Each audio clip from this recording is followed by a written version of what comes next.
Hey guys, okay, I had my first ultrasound, yay! We're so excited. I really wanted to film the ultrasound, and I brought my flip cam with me and everything, and I got it out to film it, and they wouldn't let me film it. They said liability reasons. For the first ultrasound only, they don't allow filming. I'm sorry I'm out of breath. I just like I just let the dog out, and then I ran up the stairs, and I ran back down the stairs to get the computer, and I ran back up the stairs, so I actually have a reason. But yeah, they wouldn't let us actually film in the ultrasound, which I was kind of disappointed about, but whatever. Nothing we could do about it. The next ultrasound at 20 weeks, though, will definitely be filmed. But I was so nervous. My appointment was at 8 o'clock this morning, and we got there at like 8:04 because traffic was terrible, absolutely terrible. And my mom had a little fender bender when she was coming to watch Zoe while we went to the doctor, so she was a little late, so we didn't get to actually leave for the doctors until like 7:40, so I was freaking out, like, oh my god, we're not gonna get there in time. And most of you know, like, especially on days you have an ultrasound, you need to get to the doctor on time or they'll reschedule you. So I was freaking out, like, oh my god, they're gonna reschedule me and I'm not gonna get to see the baby today. But I got in there and they finally called me back, and they made me do the urine sample, and I went in the bathroom. She said, like, we'll be in the last door down the hall or whatever, and then she told me to go get a urine sample and just meet her in the room. So I'm like, okay, so I go in the bathroom, but there are no cups at all. There's nothing that could logically be thought as something to pee in. So I had to leave the bathroom, and I was walking around trying to find a nurse, trying to find somebody to figure out where the cups were at.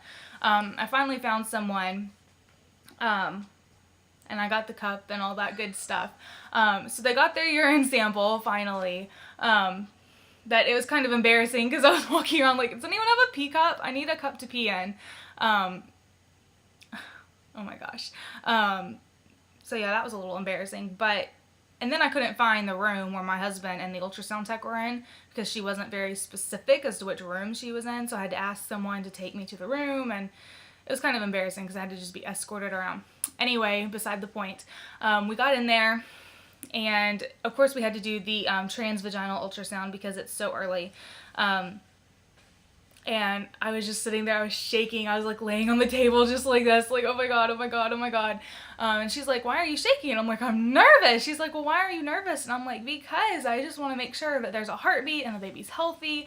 And she's like, okay, well, don't panic yet. She's like, we haven't even started looking around yet. And I'm like, okay. So she gets the probe or whatever, and she starts looking around for baby. And right away, I mean, she got the probe in and bam, we could see baby. And I was kind of freaking out for a minute because I didn't, like, there's so many things running through my mind. The first thing was like, okay, it's kind of big, so it looks like it's about the right size. And then I was just looking for a heartbeat, but it was so faint, like I couldn't see it, like, with the naked eye, like, unless she had pointed it out. And I was like looking for a heartbeat, like, oh my god, is there a heartbeat, is there a heartbeat? And she wasn't saying anything. She was just kind of probing around, like doing her own thing and typing on the little ultrasound machine. And then I saw the baby kind of go like this. And then I knew that the baby was okay, because obviously the baby's not going to move if the baby's not okay. And finally, after sitting there waiting, my husband is like, is there a heartbeat? And she's like, oh yeah, there's a heartbeat. And she zoomed in on it and we got to hear it. The heart rate was 179. It was so amazing. It was so amazing. It was so surreal.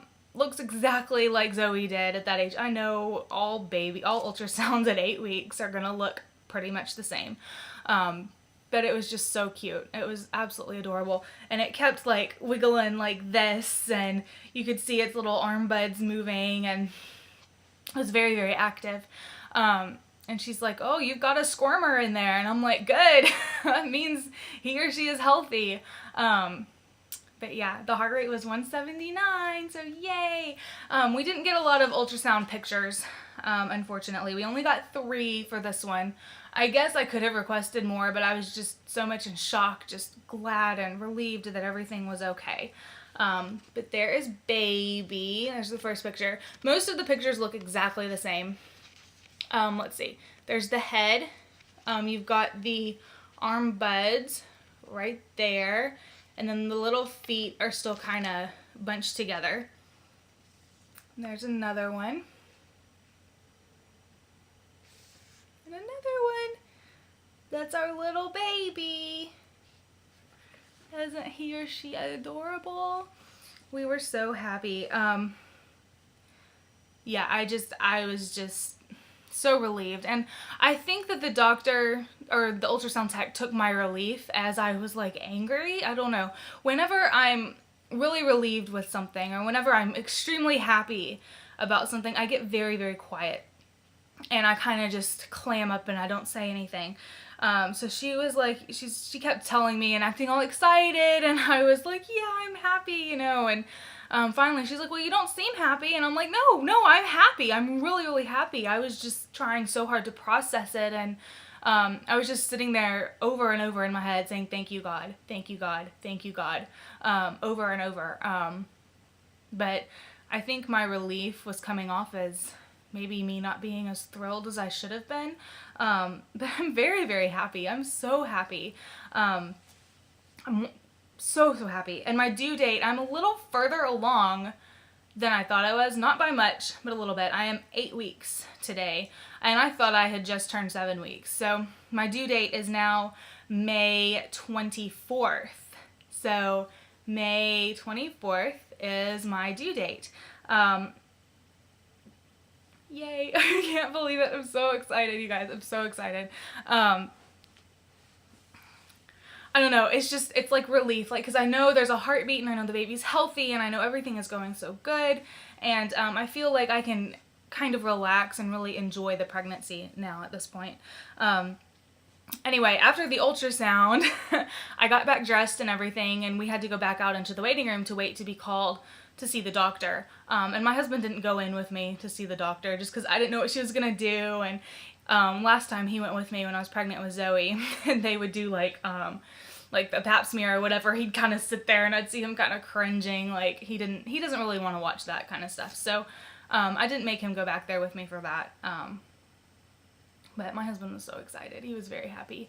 But anyway, I'm sorry. I can't even like keep my mind like going straight. I'm just so, I don't know. Anyway, I got in the room and my doctor finally came in. She was so sweet, you guys. Now, I had been talking about using a different doctor, maybe switching doctors, and going the route of a midwife. But I wanted to use the same doctor for the first appointment at least, just to see what her opinions are and if they conflicted with my opinions and what I wanted and all of this stuff. So she came in, she was very, very sweet. She gave me a big hug and she's like, oh, you look great. You've lost a ton of weight. She's like, you look so much healthier than you did with your last pregnancy. She's like, what a miracle that you got pregnant. And she's like, we had to use fertility drugs to get pregnant with your daughter. And she's like, it's just amazing that this one just happened. And she was very supportive and just very, very happy, genuinely happy for us. And I was talking to her, and you know, she was going through all the normal facts, like when I need to get an ultrasound, I need one once a month, and I need to get blood work done, and the glucose test that comes at 20 weeks, and you know, all of the general information that they kind of have to spill out when you go to your first appointment. But then I started asking her about doing a possible VBAC. Now I'm thinking instantly she was going to say, no, I'm not going to do a VBAC, absolutely not. But she was very open to it. I said, you know, I'm really considering doing a VBAC.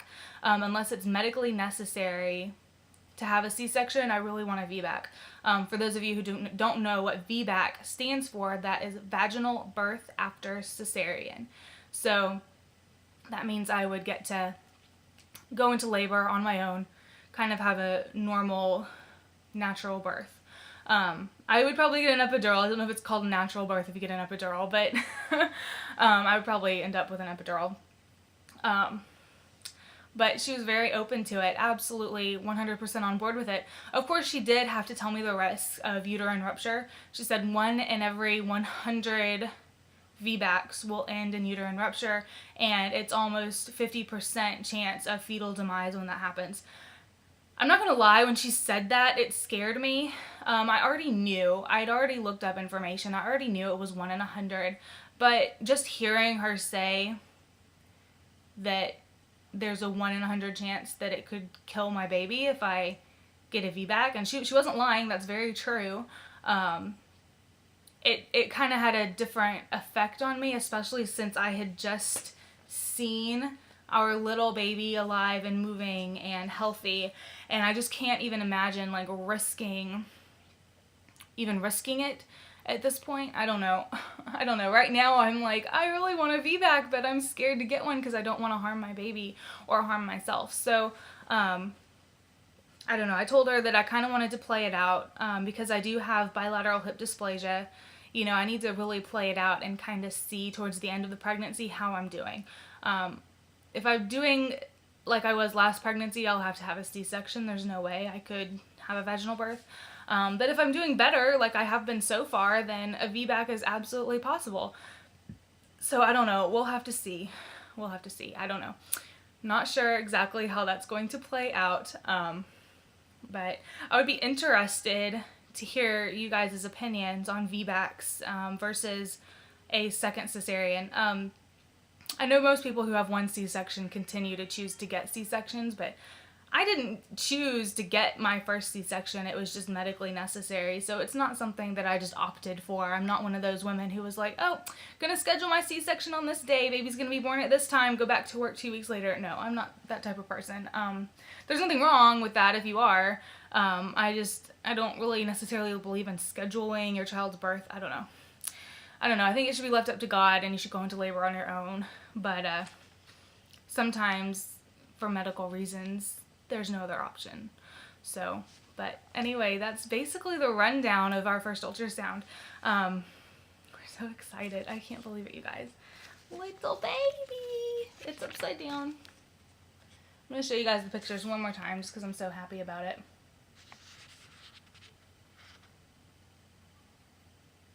Isn't he cute? Or she, I don't know, he or she. My husband swears it's a little girl. Absolutely swears it's a little girl. I kind of feel like it's a boy, but I don't know. It doesn't matter. It totally does not matter. Little girl, little boy, whatever. As long as she or he is perfectly healthy, we will be thrilled. So, alright, well, I guess that's about it, you guys. I'm really sorry again that I couldn't film it. I really wanted to film it, and I had my flip cam all ready to film it, but I didn't get to. So I was a little sad, but whatever. Yeah, I'll talk to you guys later. May 24th is the day that I'm due, so I don't know, mark it on your calendars or something. It's so exciting. Alright, I'm gonna go now. Bye, guys.